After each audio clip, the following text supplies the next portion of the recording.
So it means that we really need to be able to understand the game. The game again, you made mention of the game. We need to understand the game that we are playing. Do we understand that we are playing a game? You made mention of the decolonization of our mind because a lot of things is happening there. Where do we start? How do we get ourselves out from this quagmire? Because we need to save ourselves. I don't believe that any salvation is coming from somewhere else. Agreed. And I it's a really difficult question to answer because, you know, I've been there on the other side, so to speak, head down, you know, thinking, oh, you know, I don't want to take up the fight. I don't want to. But my argument is, if we don't, who is going to? You know, because you cannot expect people who do not share your lived experience, share your ethnicity, share your cultural heritage to fight as hard for your people as we can, because we occupy those identities. Do you know what I mean? So anybody who's sitting back hoping, you know, I had the same conversation with somebody this morning and saying, you know, people can't just hide behind me and my voice. Do you know what I mean? There should be 10, 15, 20, 25 Shereens in inverted commas, all of us on a screen, like just like me and you were talking now, all voicing the reality of what we're living in, not just me. I'm not saying there's not other people, but in the business context, there are very few people who are as vocal as I am. Why?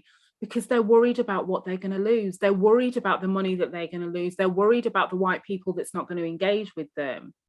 So what they do is they say nothing, but then they send me DMs and going, oh, thank goodness that you're speaking up. You know, if it wasn't for you, X, Y, and Z. And then my challenge is, well, what's right? Well, I won't swear on your podcast, but you can imagine my response because I'm very direct. And I'm just a bit like, I ain't got time. Like, what do you want me to say to you? So I must do this day in and day out, get trolled, get attacked, and whatever else it is. And you want to sit quietly. You want to benefit from the work that I'm doing, but you don't want to put in. So as people, we have to learn how to put in. So we're not just looking at 1, 2, 3 people. We're not, to your point, that we shouldn't be looking for a Marcus Garvey. We should be saying, how can we tap into the inner Marcus Garvey in all of us and unite that, not just one person, you know? And that is a very important point, no? In that, you know, here we we trash out argument related to Nigeria, for example, in a very harsh sense of it, no? Because the only people we represent are the people, not the authority. When I talk about Nigeria, I'm interested in the Nigerian people, not Abuja. I'm interested in the well-being of my people. That is who I represent. So now the question is, who is better to put his face out there to be insulted? Because after we say all what we have to say, because we don't filter our comment, we say it the way we think about it. And I think that is the way it really should be. Say it the way you see it. Don't be afraid. Of course, I know it's costly. It's costly to be out there, but it's also costly to remain where you are. We are not safe. We are not safe. Our silence does not buy us safety. You know, and then I think until we can challenge ourselves, I'll go back to the work on ourselves and decolonize this and recognize, you know, how are some of the day-to-day decisions that I'm making? How are some of the day-to-day decisions that I'm making in the business world, the deals that I sign, who I partner with, who I align myself with? Am I actually making a difference to the problem that we know here? Or am I just feeding the game for it to keep on going? But I'm all right. So there's not, you know, and that's a very personal decision. You know, my job is not here to, I always say, my job is not to convince anybody. My job is to tap into people who already feel the same as I do. Do you know what I mean? And that's it, because I ain't got time, you know, in the nicest way possible. You know, even if I was talking to my past self, I wouldn't have time with my past self.